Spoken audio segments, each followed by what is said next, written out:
Good morning and welcome to the European crossover webinar. And we're seeing the euro had taken a dip here. The dollar tried to pump up a little bit higher, but really the story with the euro is the bunds making new lows again. We did go on to get some PMIs that just went and came out, and you can see here with the Italian PMIs, they actually, as it indicated, I saw a blip over here on Twitter. They had actually jumped into growth zone just above the 50, so good news for that. And when we're looking here at the French market services PMI, 52.9. The prior was 53.1, so a little bit of slip. And in Germany, 52.6, prior was 52.6, so right in line there. And Eurozone PMI just released 53.6, a little bit better than the prior of 53.4. So not bad. We're trying to come up a little bit here, but obviously what's weighing on the euro is going to be the all-time lows now in bunds, and we can quickly take a look at that. Coming in later, we do have ADP employment. Prior was 27,000. They're thinking they're going to go and get a rebound on that. We do also have jobless claims, market services PMI. Let's see, at 10 a.m. Eastern, durable goods and factory orders, and ISM 9 manufacturing at 10 a.m. Eastern. We have market final PMI. That's going to be at 9:45 Eastern.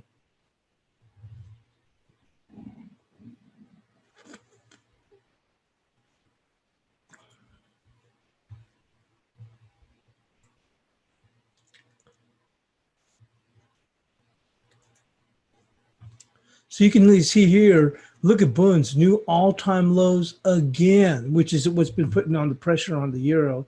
Possibly the euro is probably even holding up better than what we expected.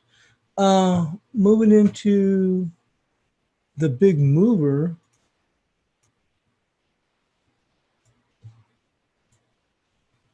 You can see here with gold. All the previous week I'd been looking for a move down to 1390, and actually we saw that on the Sunday session, and we've got that move down there, and I picked it up down here, and I had posted in the room in Asia. I'd spun out for a third of it as we made this run right up in here, and then I was looking and I saw it's moving higher, much higher, but I still didn't think anything about it, letting it run. And I was very fortunate to actually go in and get out really close to the top almost on the first run for a $40 move. So I was pretty happy on that, closing out the 2/3 of the position. So very, very happy with that move. Something I didn't expect. I thought we might get a little bit higher. Actually, when I saw it up here, I think it was 14, I thought about bailing out the rest of it. And I thought, no, I'll just hang on. And I really didn't see this move here. Next thing I know, I see it up here, and it's way up here in the stratosphere. And I just got out, and I was very happy about that, to say the least. So let's go back into the main screen. But that's been the big mover there, gold.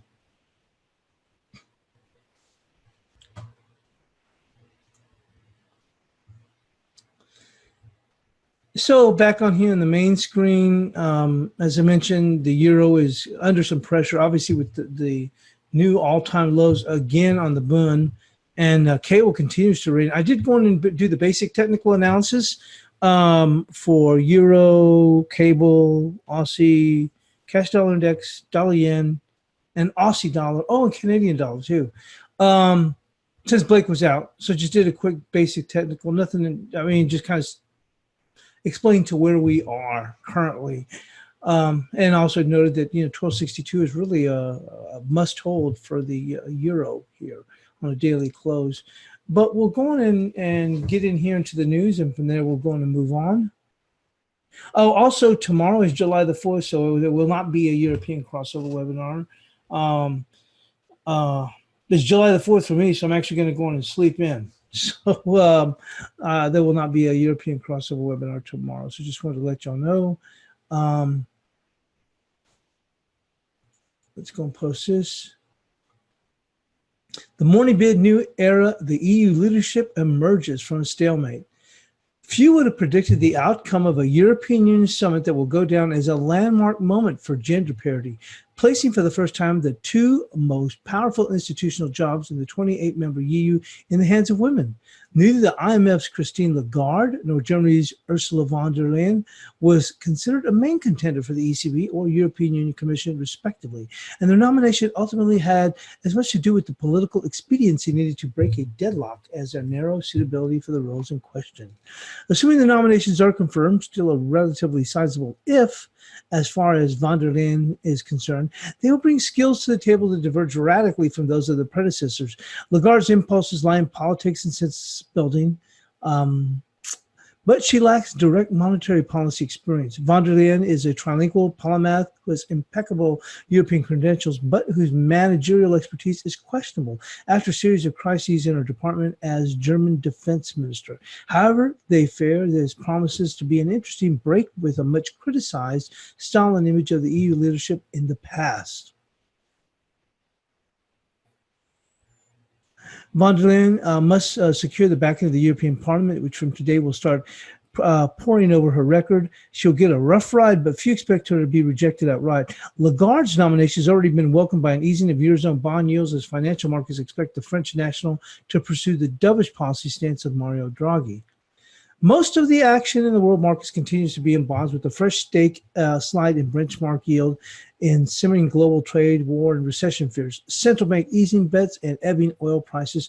The EU's nomination of IMF chief Lagarde as Draghi's replacement at the ECB also reinforced expectations for easier monetary policy. Lagarde is expected to sustain Draghi's approach to whatever it takes and to get inflation back to target. And our nomination eases market concerns that a more hawkish Bundesbank chief Jens Weidmann might get the job. Bond markets greeted the decision by sinking German 10-year yields to record lows of minus 39 basis points first thing on Wednesday, and many of the other Eurozone government yields followed suit into record low territory. Italian and 10-year yields and spreads over Germany dropped to their lowest in a year as Italian officials said they were confident the EU Commission would not pursue budget disciplinary action against Rome after the 2019 deficit forecast was cut to near 2% of gross domestic product. The euro fell as well after slipping to 113 yesterday. European stock futures were up at the open. The nomination of von der Leyen to the head of the European Commission was also seen as a safe pair of hands running the EU's executive. Yet, while Lagarde's nomination reinforces expectations of easier European monetary policy, anxiety about the weakening of global business sentiment amid the protectionist push against China and increasingly against Europe by the U.S. shows why monetary policy makers are on high alert and why inflation expectations of bond yields are in the wane. 10-year U.S. Treasury yields fell below 2% to their lowest level before President Trump was elected in 2018 and was last clocked at 193.90 as bets crept higher on a possible 50 basis point rate cut by the Federal Reserve. Remember, we just read this. Remember when we saw, the reason the dollar is so strong is because now they just decided not to do the 50 basis points. Remember, we said that has not even been considered as since last week, and now all of a sudden it's flipping the other direction. Although the euro continues to remain weaker, as I mentioned, because of the move in the bunds. Moving on quickly, Australian and New Zealand dollars get a respite as the dollar feels a yield pain. So like I said, the dollar is having trouble against other currencies, but not against the euro, which, like I said, you're seeing those new lows in bunds. Investors would have been spooked overnight when Bank of England Governor Mark Carney warned that trade tensions could shipwreck the global economy. That was a noticeable shift in mood and led markets to narrow the odds of a UK rate cut. Gilt yields died below 0.75 cash rate and pulled U.S. yields sharply lower. This aggressive outlook in turn overshadowed the Tuesday's decision by the RBA to cut its rates by a quarter point. While the market has one more easing price for the RBA, it implies all four cuts from the Fed.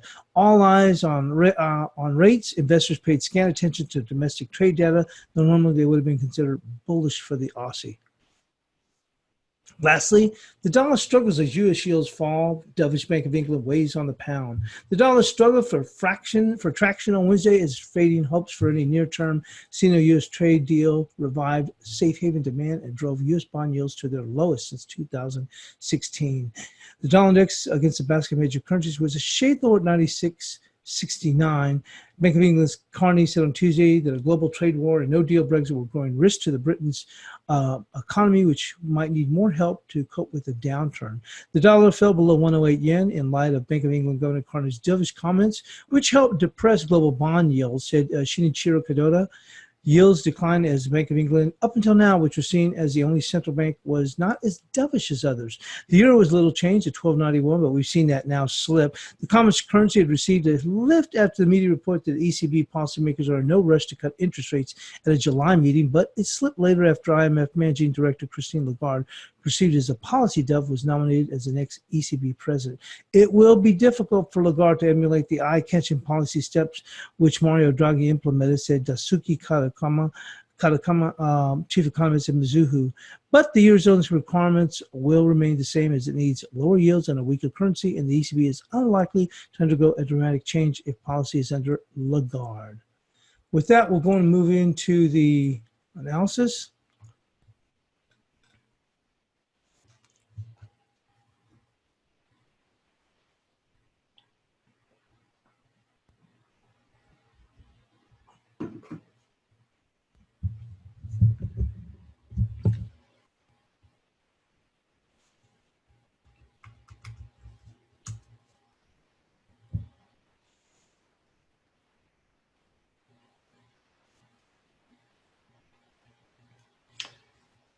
So if you saw the basic technical from last night, and as I said, Blake is out, so I did the basic technical, which I do over the weekends as we lead into the week. You know, we always, this one was super strong, the euro, but I did the analysis since Blake was out for the euro, as I mentioned, the dollar index, the cable, the yen, the Aussie, and the Canadian dollar. And so one of the things I point out, the reason I'm saying that is because and there I said that this is really a huge level. We've talked about that before for the euro. And let's pull up this.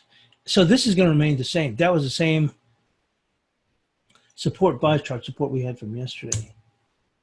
And I noticed that there was a gentleman, Luca, which I hope he's listening on the webinar, new to trying the 10-day trial here with ForexAnalytix, and he was asking about the bias chart and how do I use the levels. And I'm going to touch base on that. And one of the things that someone had asked me the other day was, what's the difference between your levels? I guess they mentioned as far as the thickness of the line. And I said, well, this is, the thickness is going to be more touches, it's more significant. Obviously, we're looking on a daily also. 13.226 was pretty big. We saw that a couple of days ago. The market actually held that area after dipping about maybe 6 pips below it, 7 pips. And then we bounced back and rallied up to 60. And then look how the market rallied up here. We almost made it to 13.26 yesterday, and we turned around and rolled over. So obviously that's key level, but it doesn't hold the prominence and importance of 1262, which you can see where the market really has been a key area here as bulls and bears have fought it out. As we broke lower, they came back to challenge 1262 one more time. We broke lower and we rallied. What do we go to? Right to 1262, maybe took it out by 4 or 5 pips. Fell back, challenged 1262 again, fell back to form a double bottom. And on the way up, we paused there on one daily close and try to get above it again. And once we secured a close above it, it opened the doors for us to challenge higher. And once again, you can see the significance of the 1262. So that addresses the overall levels that I look at. Like I said, for my own analysis, I look at the levels and the horizontal levels, and then I try and factor in my Fibonacci, and as well as look at the exponential moving averages and try and get a guide of what the market may be looking at. I think the euro had been looking good, obviously, with the new lows and bunds, which is an ancillary situation. Certainly has impacted and continues to impact that. Now, as far as the bias chart, I have explained before. I mentioned yesterday on the daily wrap up. On the bias chart, these levels that we have, they're scalp and short-term day trading levels for that day going into the next 24 hours. Now, sometimes we get very fortunate.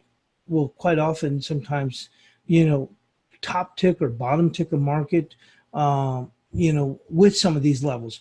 But what you're looking at, and I've explained that before, and I explained it yesterday, even with the cash dollar index, as I was pointing out in the FX wrap up, was that this is an area, when you look at these areas, obviously 1262 is just absolutely nothing short of huge.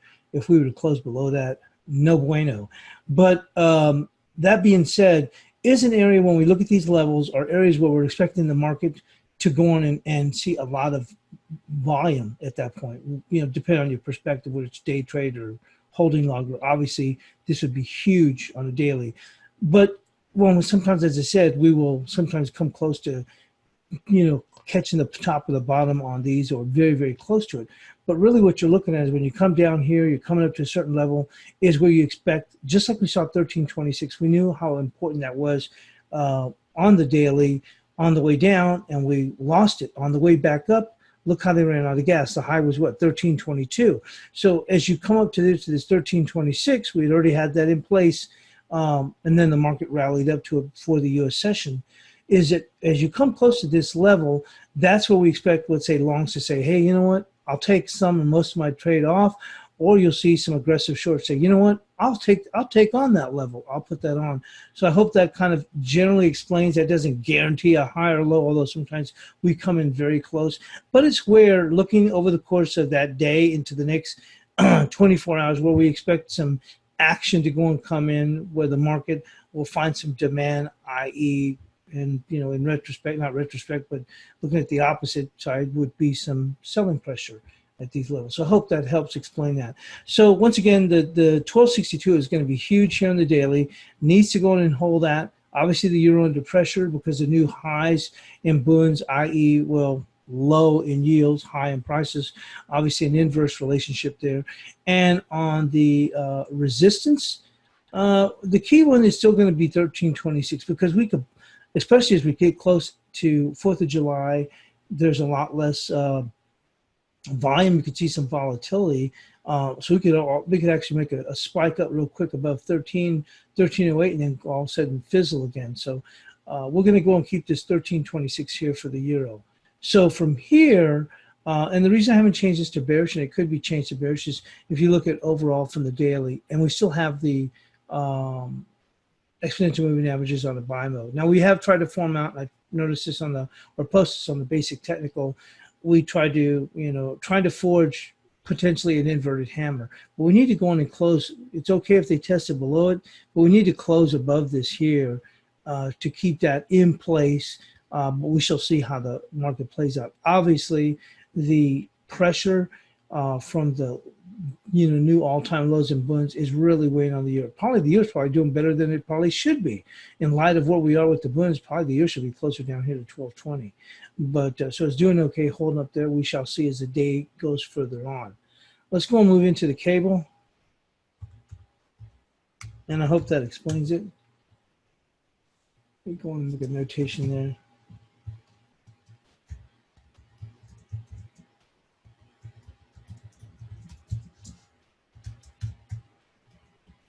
Hang on.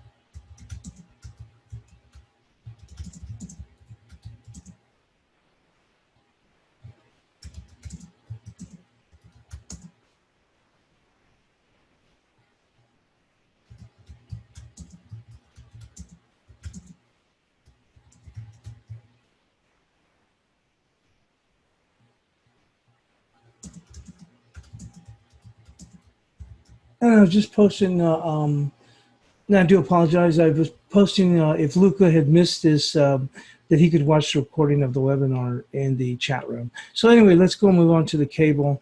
As I mentioned, I did the basic technical on the cable, and one of the things I was looking at, I said, God, look, we're back to sliding again here on the cable. Can't get a break. And what I was saying was the door is now open here for this 25-26. I don't know if we'll make it all the way down here. If you would ask me, I'd probably say the support would come here right on this close area here, which would come in right where we're actually 25.58. I like that 25.58. I'm not sure we'd come all the way back down here. Certainly the pressure's there, but if they wanted to break even further, I think they would have already done it. So I like this area right there where they close and open it right here, 25. It looks to be right there, 25.57. It looks like that's where we would already come down to. Actually, we went right to there, and we're holding it. So I like this area here, but potentially, from a technical standpoint, the door is open to potentially challenge this 25.26. So we'll go on and mark this.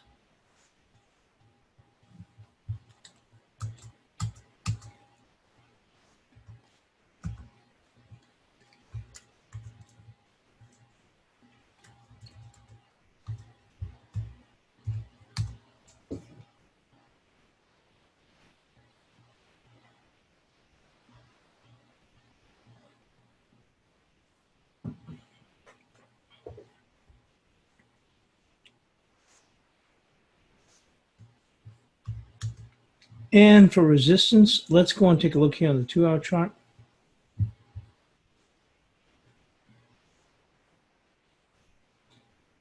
Boy, look at that. That is just weakness epitomized.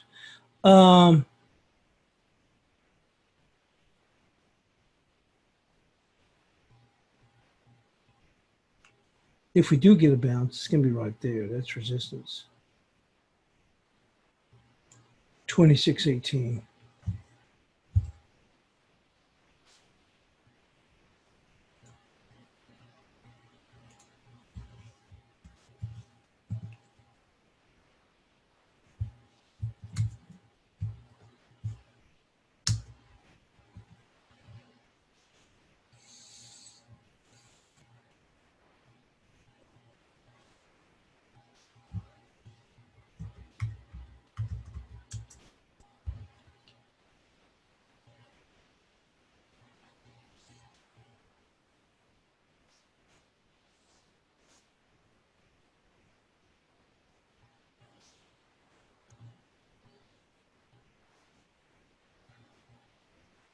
Now, looking at the Aussie dollar, we did, as I mentioned, did the basic technical.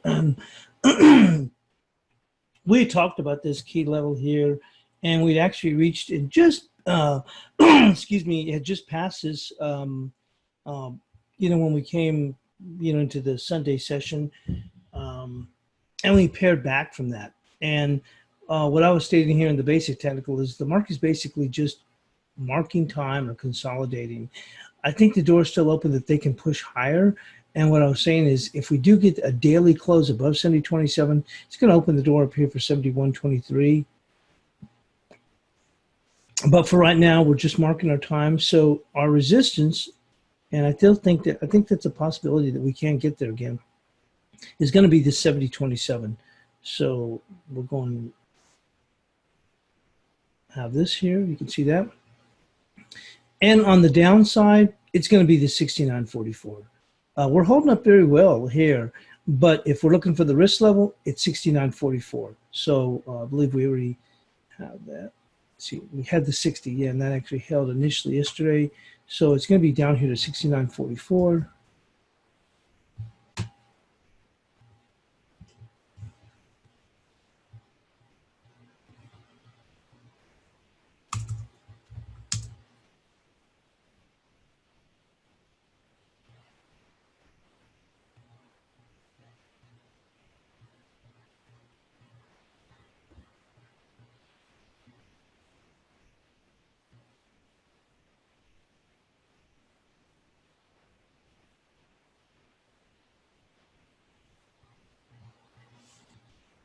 Okay, and let's go and move in now to the Kiwi.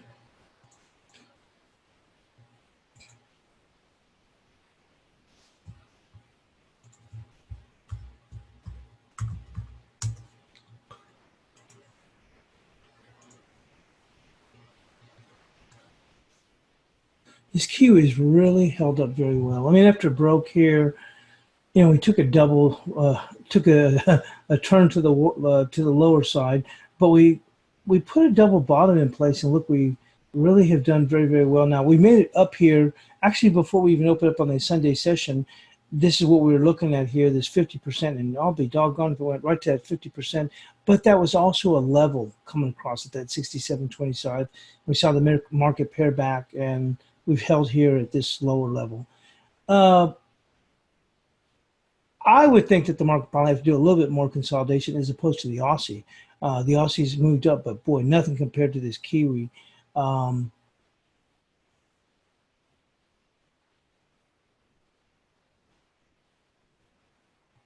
It's holding this area, but that I think you have to at least allow for it to work a little bit lower, considering quite the run it's had. So when we're looking here for the support, you can see coming across here, here, and here. Let's actually go right there, which is going to be 66.39. If they're able to trigger these stops just below that. Now it's holding up very well, but if we do trigger those stops, I would look for us to find some good demand coming in right there. Let's call it 66.41. So about 40 pips lower if you're looking for the risk on that.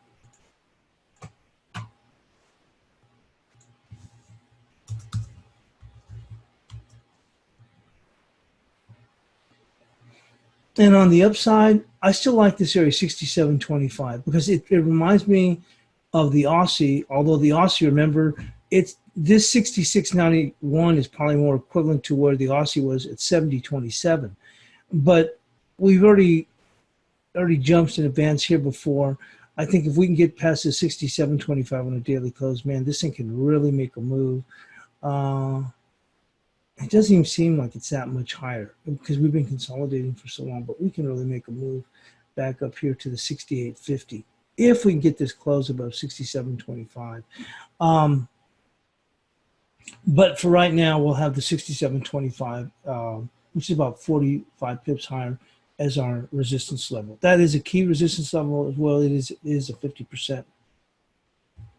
With that, we're going to move into the dollar CAD.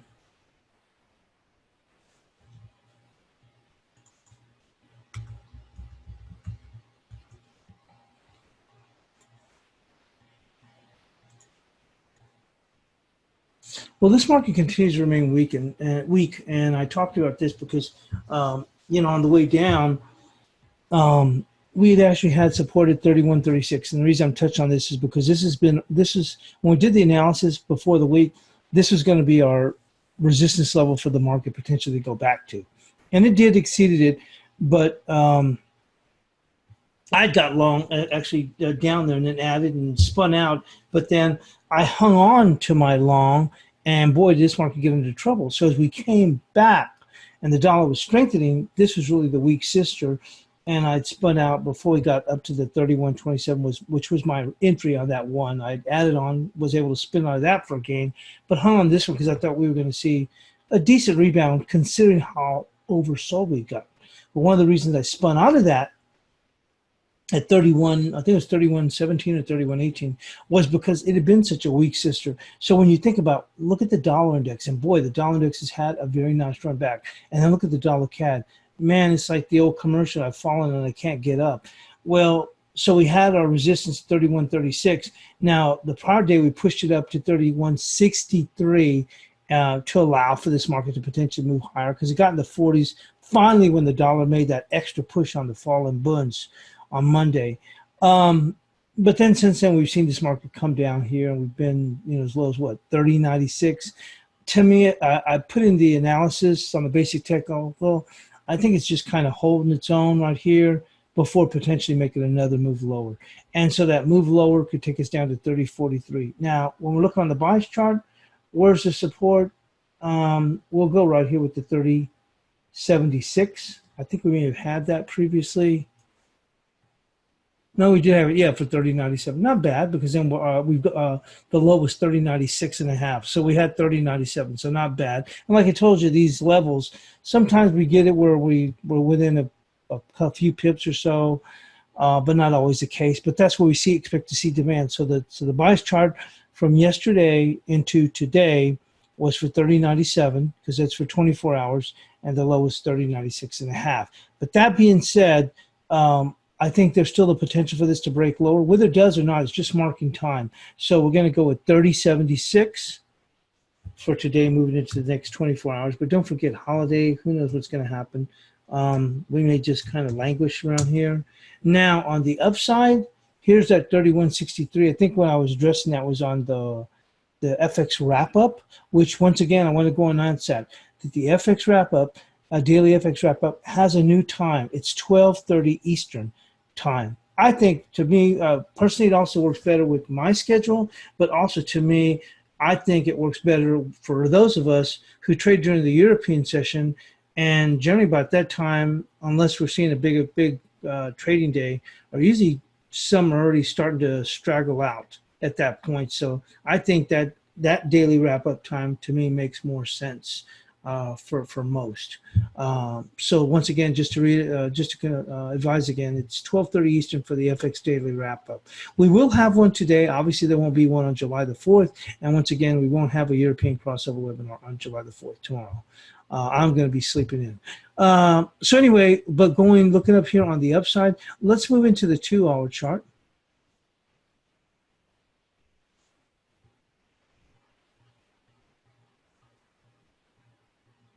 Look at this, man, it's just sick as a dog.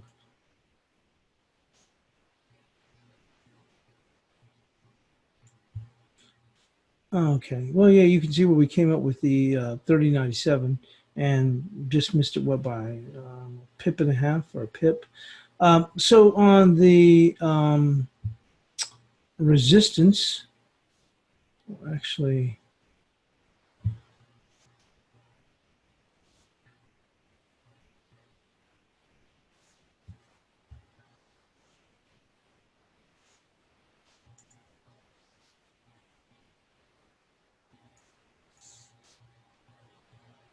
it's going to be right there. And as I mentioned, I like to go with the most touches. It's a 2-hour chart. If it's a 5-minute chart, probably doesn't have as much significance as a 2-hour chart, and you can see these touches coming across. So right now for me, I think the resistance is 31.27. That's where I expect demand to, not demand, but it's going to attract folks into the market. They'll say, you know what, I'll take some of these longs off, or you know what, I'll take on this market. I'll sell it against that level or a few pips before that. So that's how that, once again, how I'm using the levels and how the bias chart, we'll use that bias chart. Doesn't necessarily mean, like I said, sometimes we get lucky. Sometimes just like there yesterday, look at that. Missed the bottom by what, 1 pip. But as I said, it's used in conjunction where we think that there's going to be some good volume there, whether it's to the buy side or the sell side in the sense of resistance and support. Not talking equities. Okay, and so it's we're looking at 31.27. Let's go and mark that off.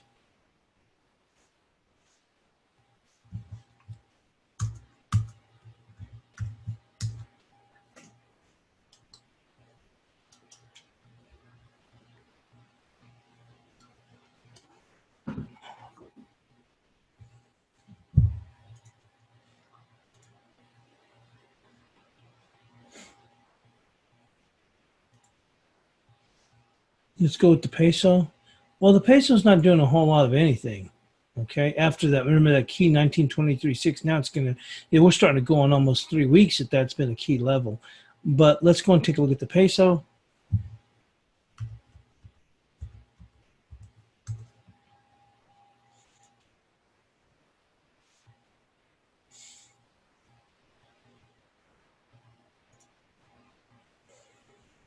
So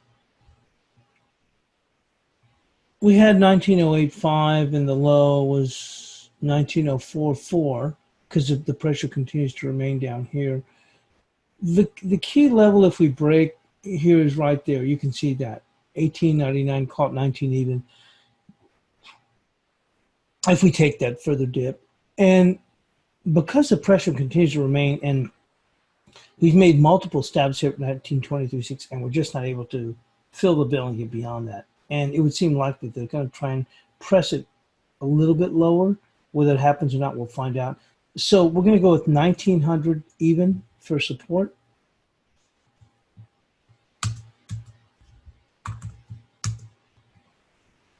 And on the upside, now we will pull this down from this 23.6. We know that's major resistance here. You can see that coming across. Um, let's look here on the 2 hour.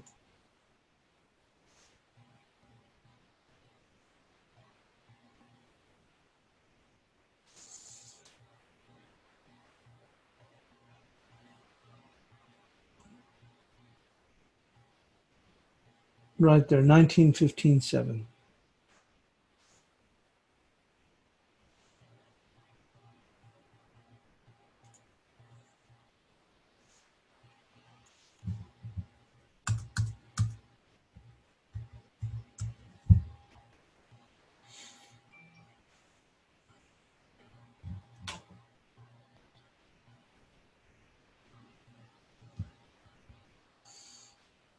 Let's go with the dollar yen.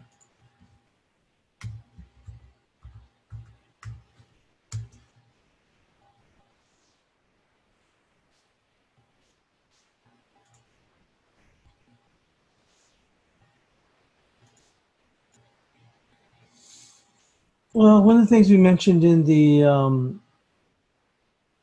basic technical from the session, it's on the side, is that this market has rotated lower, and we saw that. We saw this move off of. Remember, we were looking for 676 for nearly 3 weeks. Once again, I was just going with the levels. Wasn't anything magical. The actual low was 678, so I missed it by 2 pips. Crazy thing is, for all that, I never even put the trade on. I haven't traded the dollar yen since, oh God, I don't know, since way up in the air, which sounds crazy. Then I should have just, and I found, I was mentioning this on the webinar, because not in the webinar, I think one of them in the room.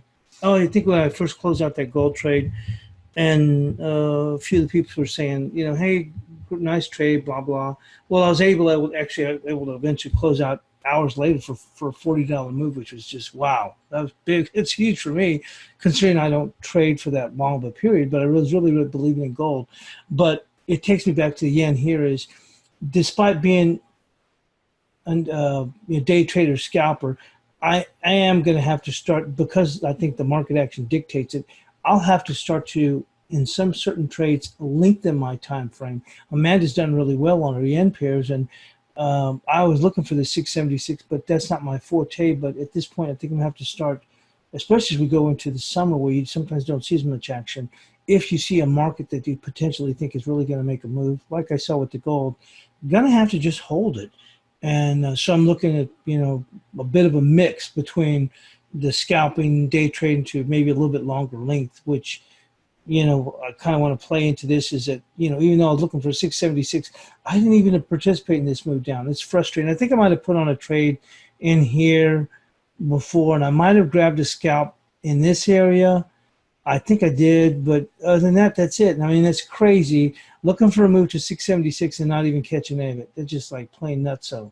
But like I said, I'm gonna have to start to lengthen my time frame on some of the trades when I can, day trade / scalp, and other ones. I'm probably have to lengthen it, i.e., like the gold, which I did, which I was really convinced that we were going to make it in the gold to 1390, and we did make it there in the, on the XEU spot. And then I didn't think it was going to make that quick of a move. So that did take me by surprise. But anyway, going back to the dollar yen, I think we're going to go in and we're starting to slide again. And one of the things I point out in the basic technicals, look at this, the slower exponential moving average. It has really worked as a ceiling. So we did see a good confluence here. Remember, at the beginning of the week, I was looking for a move on the basic technical to 858, and the market ran out of gas at 854. One of those moves, essentially, I was just going with just the body touches here. But that confluenced also with the exponential moving average, and we've seen this market rotate lower for other reasons too, because we're starting to see some safe haven demand. So we're seeing the yen strengthen. So that's obviously led to move lower. I thought we might be able to get a move actually a little bit higher, and then I might have considered it. But boy, it didn't last too long. We quickly slid from there. So we've already moved well off 75 pips from where it was down here. So looking at it on a very short-term basis, what we're going to be looking at for the market to gain, let's go move into the 2 hour chart. And I'm a little bit chatty this morning on some of these levels, just because, like I said, Luca, who's new, would ask, how I look at those levels. And also, it helps to touch base with other people and say, well, this is how I see it, because I kind of, like I said, I move it from level to level, but I also look at how the market, it's like you used to say, from a price structure standpoint, how a market's reacting at levels, and okay, it's not holding up well, and I think that we can break, and then we look for a little bit longer break, or vice versa. So looking here with the dollar yen, I don't think the wheels are going to come off the caboose. So right here, I think is a very good level here on a short-term basis, right there. So we'll go with 747. We'll call it 748.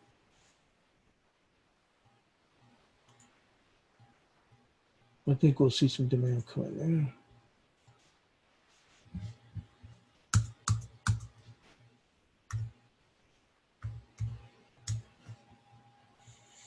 On the upside,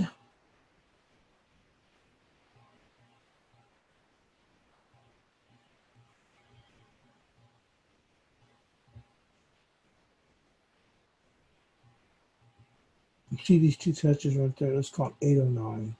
809.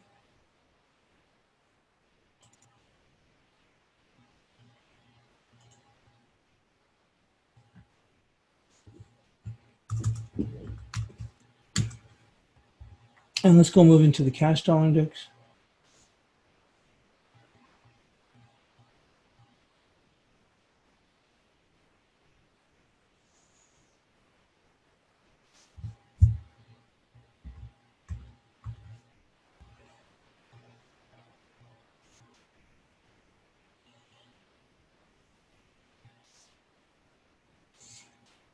Same thing here in the basic technical that we did for last evening. We're bumping up against this trend line here. As I told you, I do mine off of the body touches. You might say, well, wait a minute, where's the body touch here? I had to adjust it because look, this was key here. You see, so that's why I'm going through this body. So I'm not doing off of the bottoms because I never go with the wicks, although it just happens to hit the wick here. But I go with the body touches, and look at this. From this fall, that's significant right there. So that's why I had to adjust this to include this body, because look, from this big fall, we fall here, and boy, that's a nice rally back up. And so you can see here, as the market comes back to this broken trend line, this is where we're entering a little bit of a struggle area here. Um, and if we're looking for resistance, I think I might have had that 88. I mean, if we did the basic technical, it's on the site. Let's look at here the 2 hour. Boy, I have been chatty. Look at that. It's only a quarter of an hour left, and we haven't even touched the cross rates.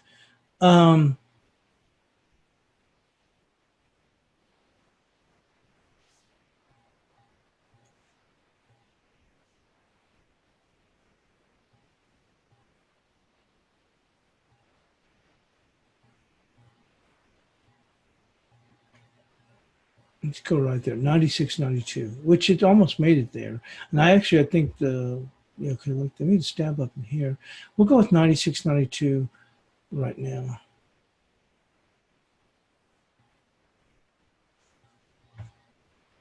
And I still like this area down here on the downside if we slip.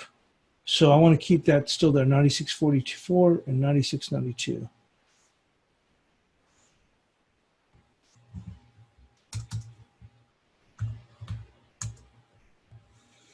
Okay, with that, let's go and switch into the cross rates.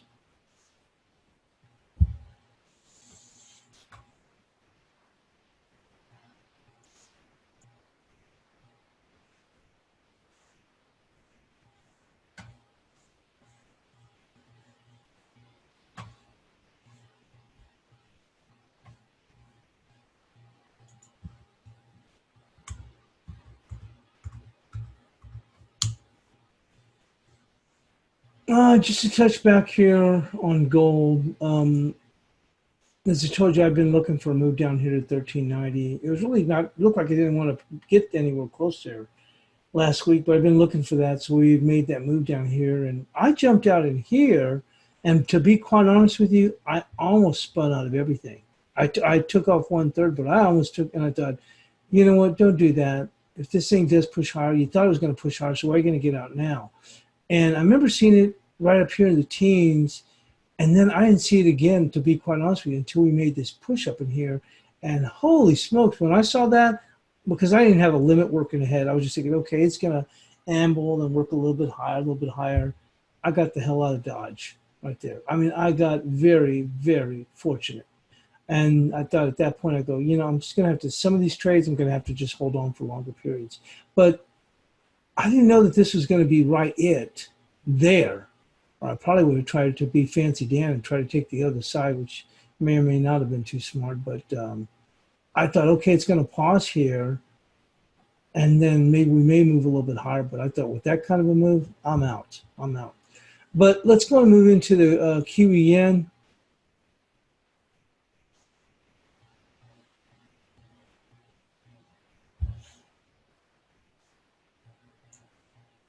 So we held this area here. We're still continuing to hold this area. This 71, 76, 77. So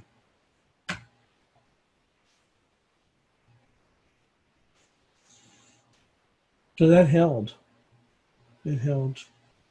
We're going to go and keep that one. And we had 72.31. We're going to keep that. No changes here for the Kiwi Yen. Let's go and move into the Euro Yen.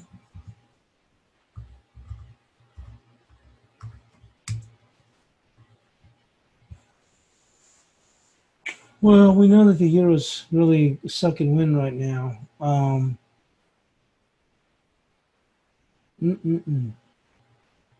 Let's go and move into the 2-hour chart. And you can see here, as the Euro's continuing to weaken, because all-time lows in Buin rates has really put the pressure here on the Euro Yen.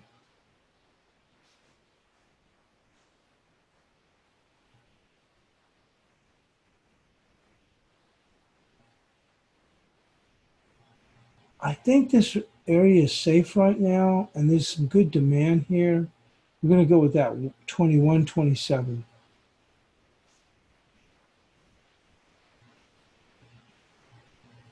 But I think it's safe at this point. 21.27. Let me put it this way. If I was short, I'd be looking at cover. And if you don't like it, then I'm saying if you say, no way, I don't like the Euro Yen, I mean, I think it's going to be weaker, then I still would be covering, and I'd be looking then to reload. Amanda's the master at that. But hang on, let me go in and I don't like holding for any length of time. And some of these moves in the cross rates, either they sit there, or they work. And other than this few day trading, I have held the Euro Aussie sometimes, but I think it's one of these moves we have to wait. I feel more comfortable when it's about ready to tilt. And quite often, lots of times, I will come in and take the other side of the market as the move is up, and then it still moves higher, and then that's frustrating for me. So for me, I think I'd probably, the way I'm going to have to, if I'm going to hold cross rates, is probably when I feel like, you know, as opposed to stepping in here and saying, oh, this is a great area to sell, and then the market continues to work, and I'm just sitting there. I'm probably going to have to find myself more patient when I'm thinking, okay, here, wow, it looks tired here. This is a good area here. Let me take the short and then see if I can have the patience to ride it out, which is definitely not my forte, but it's probably the way I'm going to have to do it. But I certainly don't have the patience that Amanda has, but it works very, very well for her. A resistance right there, 22.03.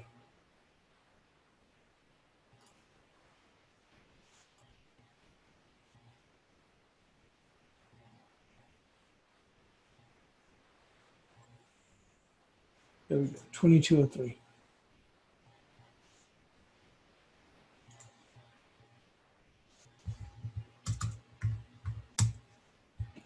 Let's go into the Euro odd. So here's one that Amanda believed that, you know, it was going to keep going lower, and it has continued to move lower. And like I said, this is you're sometimes you're you're in here and you're just holding it and holding it. Look at this. It's not like as if these are 15-minute bars. These are 2-hour bars, and the mark's just sitting there, not doing anything, and then finally it succumbs. Obviously, like I said, the break-in and bullion yields has really put a hurt on the euro, and has caused us to even fall back. But this is a huge level right in here. So right there, 1698. So we're pretty close. I'd be looking to cover. Um, let's take a look at this, 1698.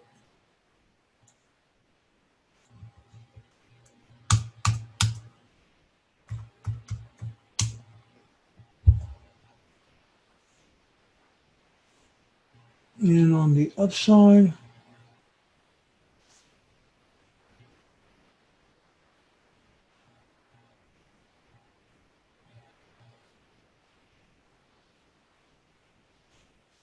6160.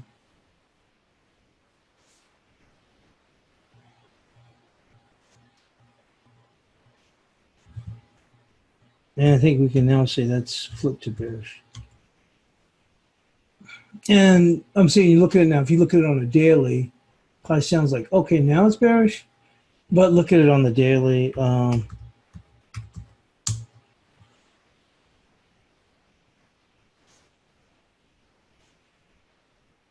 You see?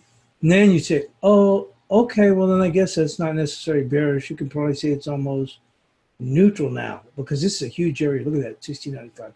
That's huge. And we've got it marked at 1698. That is huge. Matter of fact, we'll even move this down here to 1695. That's a huge level.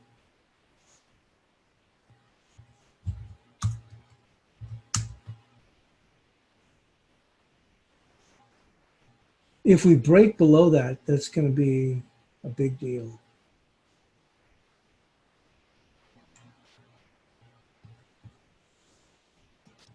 And I'll go put in here.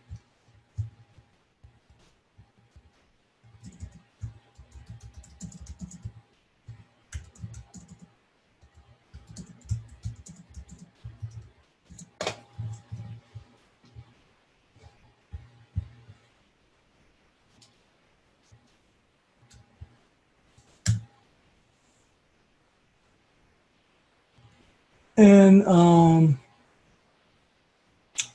let's take a look. Okay, now let's go move into the Euro Kiwi.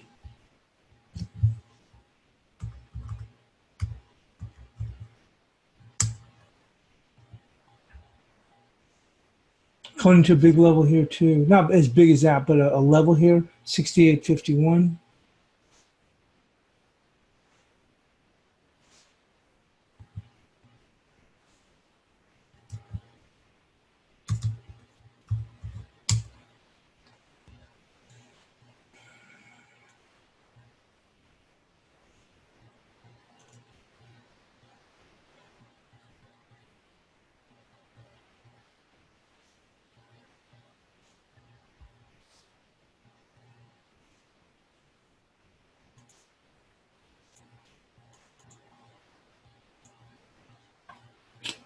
Resistance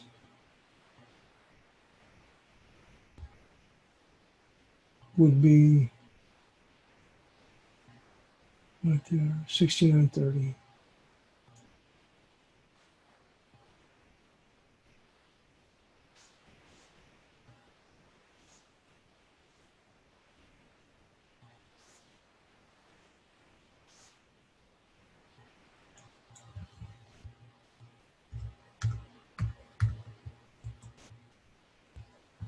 And moving into the ASEAN.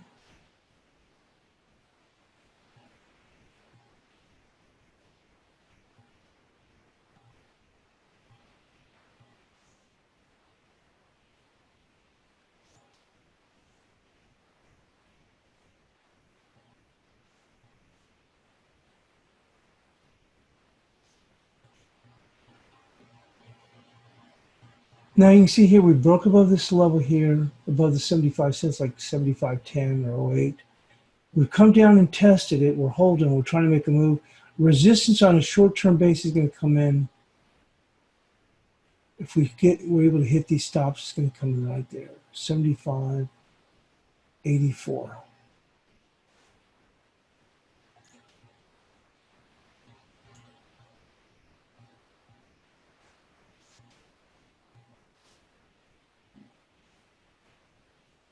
with support right now 75.24. There you go. Oh, okay. That worked out pretty good.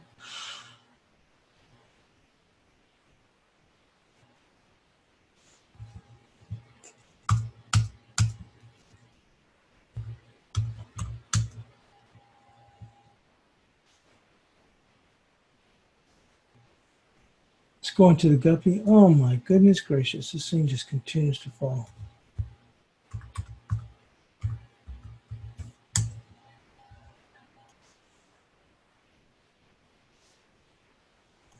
So we mentioned here, this 3602 is huge. If we close below that, it really opens the door for 3460. And it looks like it wants to go there. We know that the yen is strengthening.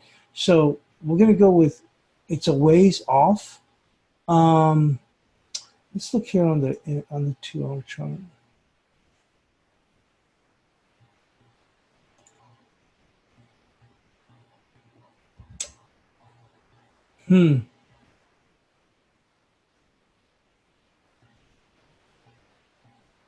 Well, I'll tell you what, we're going to give the, starting the benefit of the doubt, we're going to say right now it's 35.25 for support. We'll call it 35.24.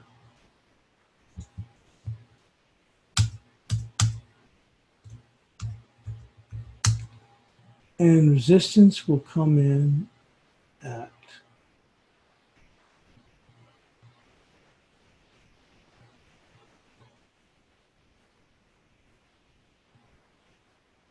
36.14.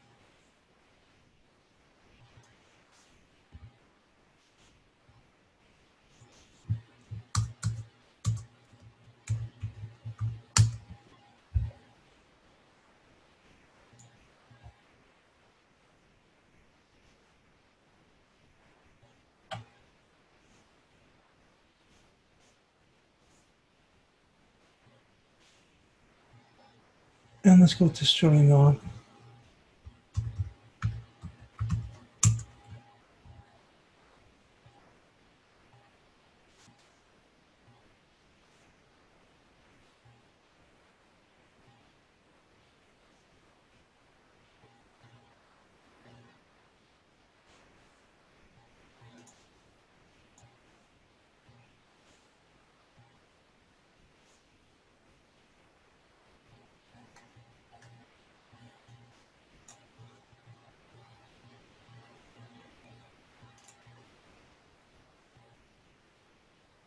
Well, we're still breaking lower, and it looks like we're going to make this move down here to 78.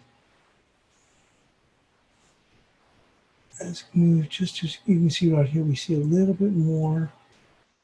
You see right there?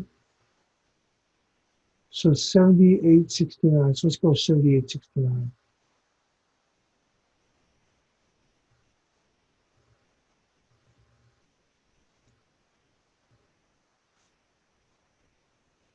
That's a ways away, but I think we eventually probably get there.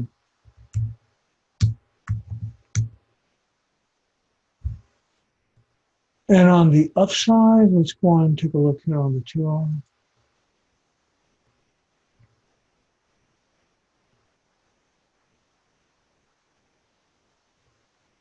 Let's go with 80.03.